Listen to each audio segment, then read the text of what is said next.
Hey everybody, Brett from AstartesGaming here, back with another episode of our Battle Brothers Let's Play. So in the last couple of episodes we've been running this patrol mission, and so far we've come out completely dry. We haven't gotten any heads that actually count toward this quest, despite defeating something like 35 enemies since we've picked up this quest. We're just going to head back to Ardenburg and try to at least get back there in time to collect the, well actually it doesn't matter, because we've already given the advance, and if we don't have any heads to turn in, then we're not going to get paid anyway. So really we're going to just try to find anybody along the actual road to fight, and hopefully those will count toward our total. Otherwise we're going to be turning this in for basically nothing. But we are going to stop in Koppeldorf on the way because we have a lot of stuff we need to sell. Also probably Sonstead, just to have a look-see. But yeah, that's the plan. So while we're traveling down the road... Oh, wait, I forgot about the Direwolves. Completely forgot about the Direwolves. So at the end of the last episode, we actually did run into these guys. And we're going to fight them in the hopes that they count. Again, hopes aren't very high right now, but we're going to at least give it a try and see what happens. So let's go ahead and attack them. If I can unpause. It looks like the guards from the caravan are in this as well. Okay. Looks like the rain's coming down pretty hard here. That's something fairly new. I don't know that I've seen... actually... Yeah, I mean, I have seen rain effects. It's just... I think they don't show up quite as well on the actual map, but on the black areas of the map, it's much more prevalent. Let's see. We're going to get the range characters to high ground. I kind of need to scout out where the actual caravan is, because if they... Actually, no, we're not guarding them or anything, so if they do die, it's not that big a deal. Obviously, we'd prefer to keep as many allies alive as possible, because it's just more people to help us out, but not a big deal if they die. I don't have anything to lose from it. So we're just going to kind of extend out in all directions until we see somebody. I really doubt that they're going to be down here, but we'll take a look-see. One thing I could do is let the dog loose and see where he goes. But I won't be able to catch him if I do that. That's the only reason why I wouldn't necessarily do it. It's because he would outrun us pretty badly. You guys stay there. We'll send the melee troops out first.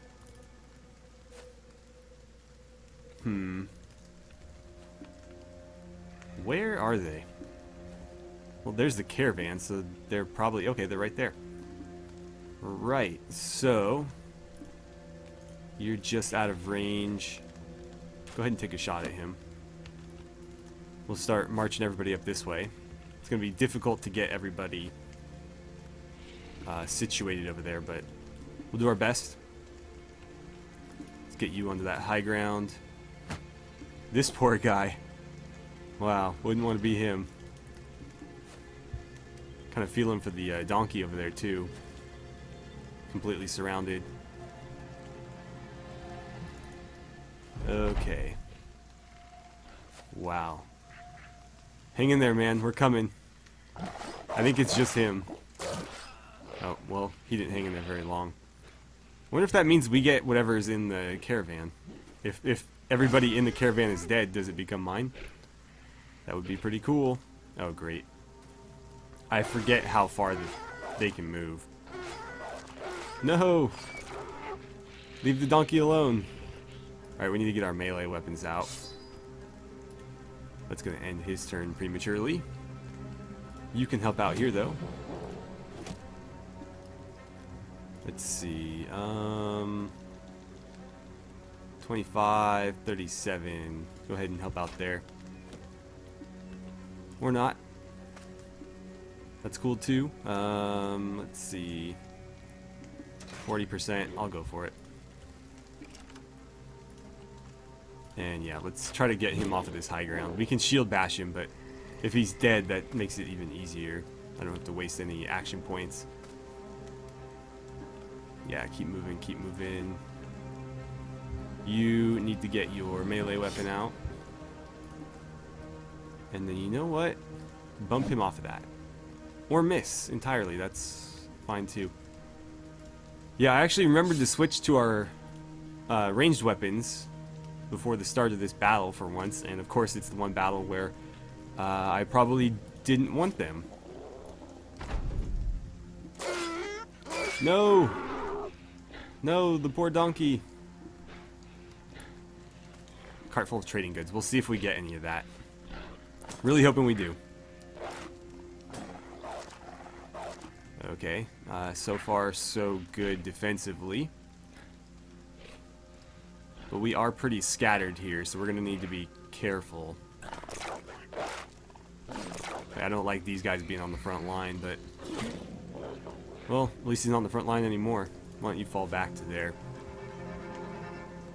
You can move up. Take a shot at him. Why don't you aim at him as well? Okay, well, it was close. Tillman, let's get your axe out. And you can start hacking away at your wolf. Damn. Not doing so great there. Yeah, get in that spot. That'll allow him to help out on both of those. Let's see, shields up, start attacking. Oh, down here. Go ahead and let the dog loose. And we'll start attacking there. Hopefully the dog can help us out without getting killed. I do not like him being on the front lines either, but don't really have a choice at the moment. Let's see, 54, 64. We'll take the 64. Through the armor and through the head armor. Come on, give me a hit. Wow. Really reaching for it there.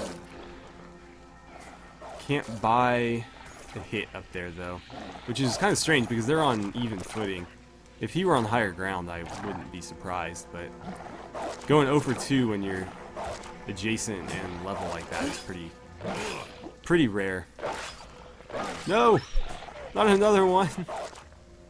Ah, God, my dogs. I don't think I'm gonna bother buying war dogs for a while because I'm starting to feel really bad about it. It's like you can't keep them out of combat. The whole point is that they're supposed to help you in combat. That's why you buy them. But at the same time, it's like they die, and I just feel terrible because they're not very well armed or armored. They only have their teeth, obviously, and then you can buy them with like a coat, which is not that great, but it's better than nothing, or you can get them with just nothing. But either way, they're not very sturdy. And we've seen the result of that several times over now. They're cheap, but I feel awful every time they go down. Oh, I didn't mean to pass his turn. Whoops. Finish him off. Step in. No, don't do that. Let's have you help there. You can come in on this side, I guess. He's bleeding or something. And Raymond, your turn's over. Uh-oh. Getting through that armor. This guy's trying to retreat. Looks like he didn't make it out of the second attack of opportunity, though. Is he trying to retreat? No, he's just swinging wild. Okay, I'm going to pass your turn. If anybody escapes and starts running away, we'll put them to work. But otherwise, I don't think we're going to need the range guys. I think we'll be able to wrap this up with, yeah, just that little move right there. So, we already had 3 level ups. It looks like we grabbed 3 more. Only light wounds on the characters. Unfortunately, our dog did die. Loot, all we got was the wolf pelts, which we already have a ton of. So we'll sell all of those. But unfortunately, we didn't get any of the caravan's loot, which is a real bummer. Okay, but at least it gave us credit for those heads. So I guess as long as we're fighting on the road here, we'll get paid. So that's, let's see, what, 560 crowns for that little battle right there. That's not too bad. That puts us up to basically 1,000 crowns for the entire journey, which is about the minimum I'm willing to accept for a quest, although this one really needs to pay more than that because of how long the quest is. It'd be nice if we could make upwards of 2,000, but at this rate, I just don't see it happening. So we're making a beeline for Koppeldorf, and then we'll head to Sonstead and turn in this quest. And hopefully we'll find somebody along the way here. We already have a contract, obviously. Anything here that we might want? Tools. They're overpriced, but they have tools. Let's see, I do not need pickaxes. Do not need this armor. How many wolf pelts do we have? You know what? Those are nice and organized, so we'll just get rid of these ones. And then, what else do we have? We got a very empty quiver of bolts there. More pickaxes. I don't need a dagger. Let's see. That's not a very good sword. That's an arming sword. We'll keep the arming sword and sell that. I also don't need that many woodsman's axes. And then that crossbow's in a little bit better shape, so we'll get rid of this one. We got 2 short bows here. Actually, you know what? We'll keep this one. There. That bow can go as well. I'll keep 1 short bow in reserve. What else do we have? Lots and lots of bolts and arrows. Also got this pike. Some headgear. Probably more than we need, but I'll hang on to it just to be safe. How many morning stars do we have? 2. Okay, that one can go. Oh, that bludgeon can definitely go. And that looks a lot better. Oh, I forgot that one. That's worth 260. I'll sell it for 290. Yeah, that's not too bad. And then we'll buy these tools and supplies because we need them pretty badly. What is this? Antidote. Huh. Interesting. And that's actually a decent price for it. I'm going to grab it because I have more money than I can really spend at the current juncture here. And then I'm going to keep the gambeson just in case. It's nice to give that to new recruits before I waste good armor on them. So I think we'll call it there. Is there any tailors here? Vagabond. I feel like there's a lot of flagellants here. Like 3 of them. That's pretty insane.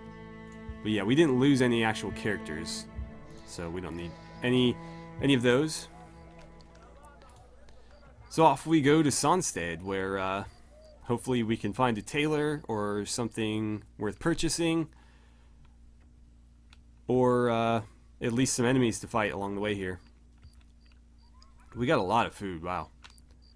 Might be worth buying some more ammunition though, 'cause 14's a bit low. Supply caravan. I don't think we're going to run into anybody else. Certainly doesn't look like it.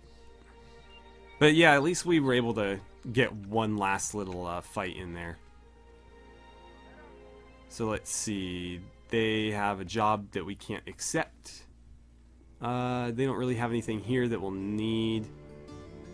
They do have some ammunition, so I'll buy that. A little bit overpriced, but what are you going to do? Grab a little bit more grain. And oh, we have beer. Those are provisions. I'll hang on to those, so my guys can actually use that. And do I really need that militia spear? I do have another boar spear. I think I can get rid of it. Those are pretty easy to come by. If I need one, I can go buy one. Oh, I have another short bow. Get rid of that one then.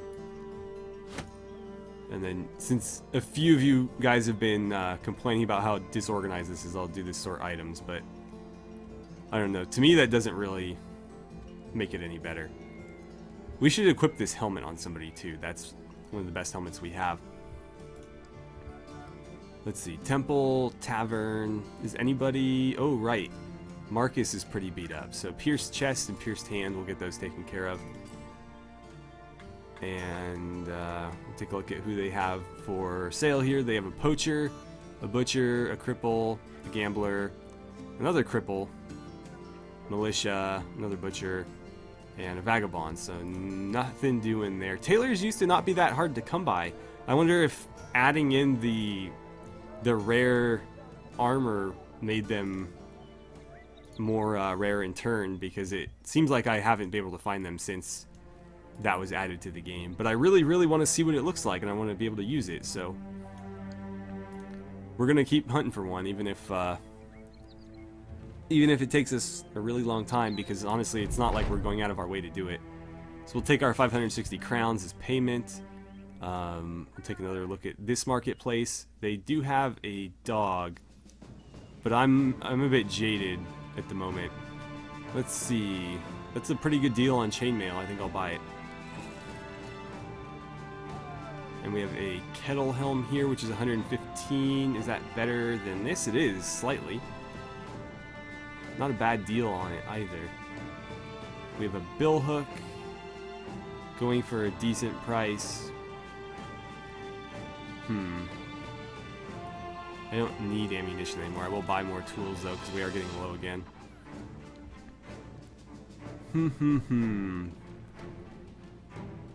I'll buy the kettle helm. I won't buy the dog though. So who do they have here? We have a deserter, fisherman, cripple, caravan hand, fisherman, gravedigger, and that's it.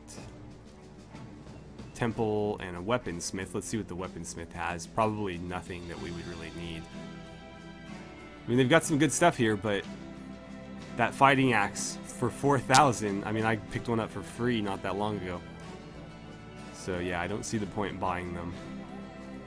Those Morning Stars, we had 2. They're trying to charge 800 for it. I don't think so. Let's see what this job is, and then we'll level our guys up.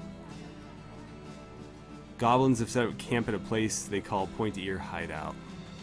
850 when it's done, 310 up front. I want more on completion. Okay, we haven't fought goblins in a while, so I guess we'll accept this. I will accept said contract. Let's go into our roster, and wow, so many level ups. Okay. So, Wernerd. Let's see. Give you some fatigue.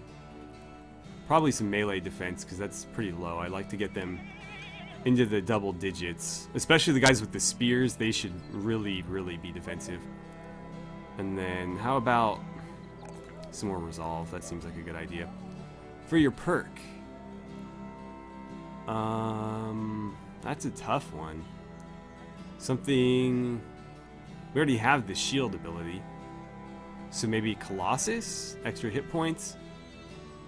Or, let's see... Pathfinder is always good. You know what? I'm gonna go with Pathfinder. That's a pure utility skill that is really always gonna be useful. With Tillman, definitely fatigue. Your health is already into the 60s, so how about some melee skill and some resolve? Actually, you know what? No, I'm gonna go with some range skill, because he is using skirmishing weapons. May as well. And then I will give him Axe Mastery, since he is using that fighting axe. Antonov, let's see. With you, we're definitely going to go Shield Expert first and foremost. And then... always fatigue. Melee skill wouldn't be a terrible idea. And as much as I'd like to go melee defense, putting only 2 points in seems like a waste. So I'm going to give him some health. With Reiner, okay. Fatigue, melee skill, and how about some range skill since he is skirmishing? We'll make sure to get those re-equipped. I want to give him a better helmet too. We'll give him the kettle helm. And as for a perk, he's not using a shield. Fatigue penalty from wearing armor and helmet. Let's grab that one. That seems like a good idea. That's another pure utility skill that is going to be helpful on anybody. Albrecht. Definitely fatigue. Some hit points are never a bad idea, and then we'll go 4 more into range skill, so he's a little bit more accurate. He's been using that crossbow for a while, so I think we'll give him crossbow mastery. Allow him to do a little bit more damage while building a little bit less fatigue. Ernerd.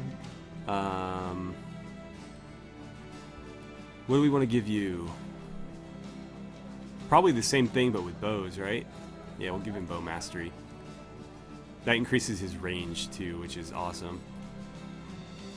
And then we'll go more fatigue, more range skill, and more health. And that's all of our level ups. By the way, I did move Marcus out of the party. I don't know if you guys noticed that, but before the episode began, I moved him out because I remembered that he was injured. Didn't want him getting caught in a fight and getting, you know, beaten up any worse. But we'll re-equip our skirmishing weapons while we're in here. And then we have one more helmet to give out. So I think Marcus is actually the most veteran guy outside of our 2 companions here. Actually, no, Werner did. Oh, no, Tillman. Tillman at 41. Yeah, so Tillman at 41 days gets the upgrade. That means I have another kettle helm to pass along. I could give it to Werner. I'm tempted to give it to Alfred, though, just so both of my billhook guys have kettle helms. Yeah, we'll do that. And that gives me a bunch of nasal helms to hand out. But, we honestly don't really have anybody to give them to. I might just start selling some of these. I think I'll keep, like, 1 male coif and then, like, 3 nasal helms, but I don't think I really need anything beyond that. And everybody has at least chainmail on the front line. Eventually, we might get these guys into chainmail, but I don't think we'll do that quite yet. Okay, so we have a job to do. Pointy ear hideout, here we come. Okay, so we probably won't have time to finish this today, but we're going to go ahead and get it started. Actually, wait, what do they have? A few ambushers and some skirmishers. So, as usual, pretty much all range characters. I will end the episode here just because I hate breaking combat into several parts. But I think we'll do alright against the goblins this time around. We have pretty much all kite shields, and those give us plus 25 range defense. So their arrows are going to have a really hard time getting past our shields. We've also got a lot of skirmishing weapons, so we'll be able to engage them from a little bit further away than we typically would be able to. So it's been a long time since we fought goblins, and the last couple times haven't gone so well. I think we stand to do better than we have in the past with our current arrangement, but we could still be a little bit more versatile. That's something we need to work on, but as far as fighting everybody else goes, I think this is a pretty optimal arrangement, and so I don't want to go too far or stray too far from this. But at the same time, when we're fighting an enemy like goblins, you do kind of need to open up your ranks a bit so that you can move around, and you don't want to play their game necessarily, but you need to be able to adapt to it. And so that's something that, again, I think we should work on. But anyways, thank you guys so much for watching. I had a great time playing some Battle Brothers with you, and I look forward to seeing you back here for the next episode when we take on the goblins of Pointy Ear Hideout.